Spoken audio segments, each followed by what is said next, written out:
Wildcats. Thank you for tuning in. We have tons of interesting stories today. Stories like vase, clinic, esports, and many more. Let's go on to the first one.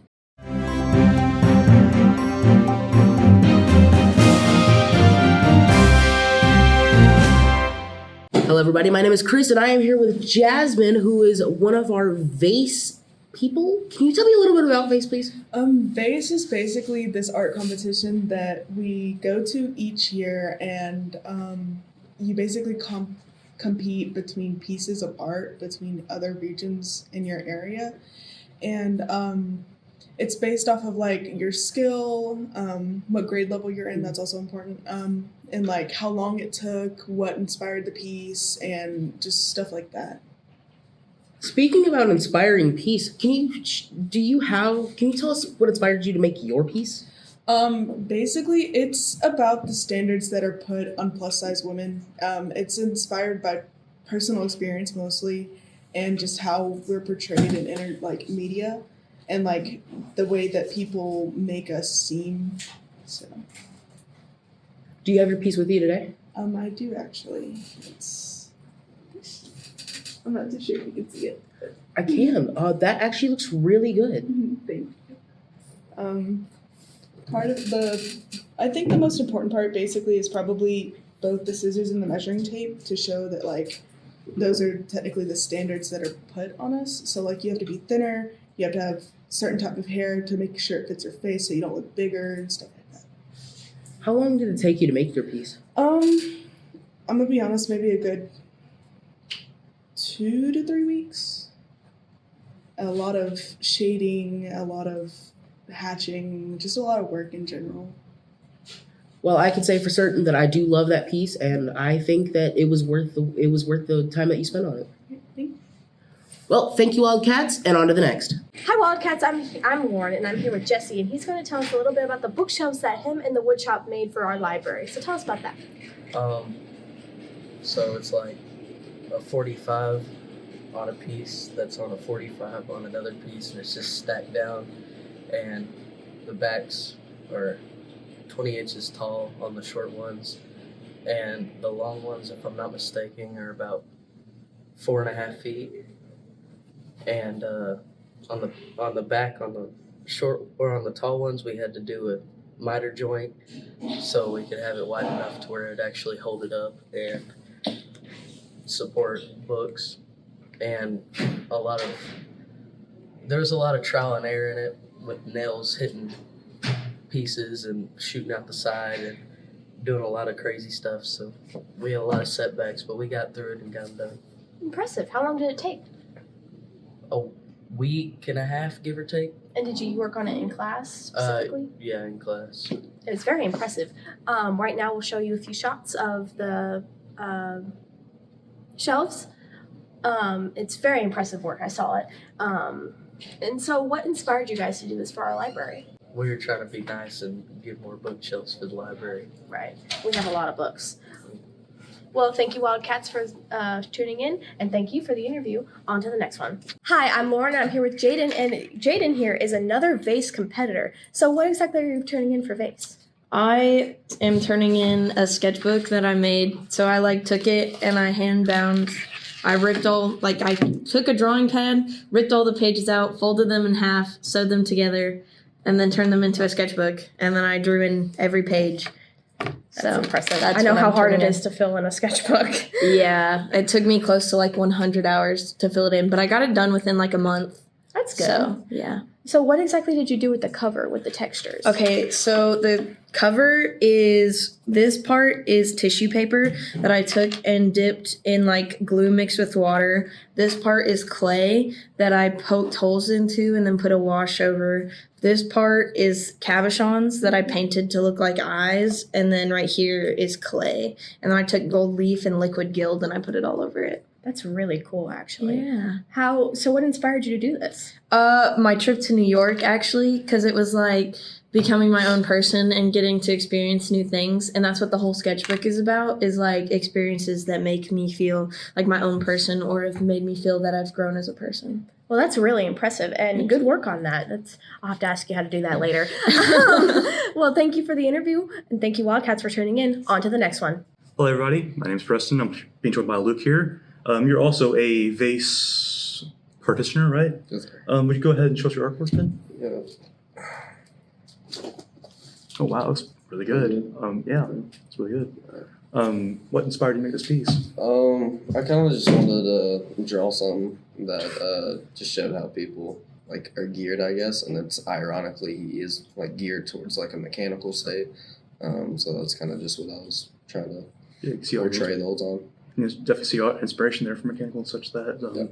What medium did you use? I used like 3 major ones. I used graphite, and then I also used like oil pastel pencils for like the super dark black portions, and then I also used ink for some of the details and stuff. Yeah, so you did a lot of shading there, huh? Yes. How long did it take you to make this? Just the drawing, like just straight drawing, it was 55 hours. Oh, wow. So That's pretty long. All right, well, thank you for this interview, and on the next one. Hi, RHS Wildcats. I'm Nathan, and this is Kimberly. And she's here today because she has made a piece of artwork to show. Camera, could you show it in front of the camera? Wait, can they see it? Yeah, okay.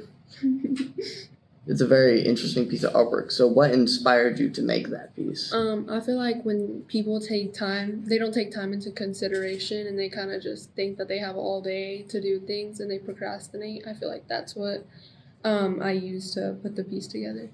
Yeah, because I do that a lot. Okay. Mm-hmm. What medium did you use for it? Acrylic paint, yeah. Just acrylic paint, really. What was the third question? How long did it take? Okay. Anyway. So, how long did it take to paint it? It took me like 2 days. 2 days. Mm-hmm. Okay. All right, well, thank you, Wildcats, for watching. This is Kimberly, and on to the next one. Hey Wildcats, I'm Wiley and this is Shorty, and today we're going to be talking about the basketball playoffs. So can you tell me what's going on with that? So today we have our first playoff game by district. We play Howe and Caddo Mills at 6. It's going to be packed. It's going to be a good game. Supposed to come out with a win, and just excited. Awesome. So what has the team been doing to prepare for this game? A lot of team bonding, just continuing to grow our bond, hard work and practices, make sure we have all the fundamentals, basics down, the small things, really working on that, and just sharpening up before playoffs. Gotcha. Sounds great. So you think you're going to win this game? We do think we're going to win. We're supposed to win. If we play Lady Cat basketball, we will come out with a win tonight. Of course. That's great. So good luck with your game. Is there anything else? So last Friday we had a bit of a surprise kind of team bonding alumni breakfast. We had some former Lady Cats come speak to us, gave us words of inspiration, really motivated us to go out there and get it for Reigns, leaving our legacy, and we want to make it a good one. That's really nice. Yeah, I hope that those words of wisdom are able to help you and the rest of the team with all of your upcoming games, and good luck with your playoffs. Hope you do really well. And on to the next one, Wildcats. Hey Wildcats, I'm Andrew Young. This is AJ. And I heard y'all guys had clinic Wednesday. How'd that go? Yes, we did have our clinic in Chisholm Wednesday, and it was for UIL 1-Act Play, and it went very well, actually. We performed our first 3 scenes. I'm not going to say which ones because that's for you to come and find out, so come watch us. But we performed our first 3 acts, and it went very well. We had a couple slip-ups. People weren't feeling too good, but we trooped on. We pushed through, and it went very well. Chisholm gave us some very good critiques, most of which we'll be applying, and some we'll be testing out. And if not, we haven't already applied them already. So Yeah. very interesting. So, yeah. So I hear you guys rehearsing because I'm in that class. So how's that going for y'all guys? It's very good. If you were to peek your head out of the classroom and actually look on the stage, you'd see that we're actually doing work. We're doing very well. Right now, we're just getting through blocking and just getting through the movements of getting things memorized in your brain where you should go. And really, we're just trying to get it down, break it down into our heads about it. But other than that, we're doing really well. Everyone's working together really nicely. You're starting to see the show come together in its final form. There's a lot of things we still have to tweak or to mess around with, but other than that, muy bueno. Anywho, thank you for watching this interview, and on to the next one. I've been AJ Soto, and this is Twig. I'm Hayden, and we're here today with Twig to talk about how esports is going. It's good, y'all. So how is esports going? It's actually going pretty well. We're just playing the games, getting ready. Which games exactly are you playing? Tetris, the game of blocks. And how's that going out? So, you see, it's really interesting because I was the last member to join Tetris, so I haven't been playing as long as everyone else has.